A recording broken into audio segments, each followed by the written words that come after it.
পর্যন্ত গাড়ি কেনা যাইতেছে, বাট এই গাড়ি কিছুক্ষণ যাওয়ার পরে গাইস এই মালে আবার অতিরিক্ত স্পিডে গাড়ি চালাইতেছিল, এজন্য রানিং অবস্থাতে পুলিশ এসে চালান কেটে দেয়।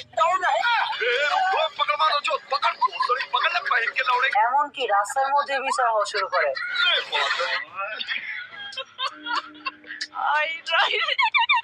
গাইস এদিকে আবার এই মালের গাড়ি ফিউল ফুরিয়ে যায়।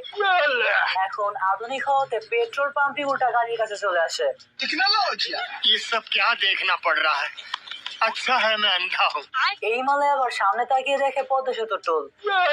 যাই হোক, টোল দিয়ে সামনে আগাতে আরেকটা টোল, তো এইটারও টোল দিয়ে সামনে দেখে আরো একটা টোল। এই কি সামনে আরো একটা টোল, আরো একটা টোল, मेरे पास पैसा नहीं है। এরপর আরো একটা টোল। আরে এই দুনিয়ার তাল বাহানা বুঝলাম না আখিরাতি। আর এতগুলো টোল দিতে দিতে কোটিপতি থেকে পুরো ফকির হয়ে গেছে।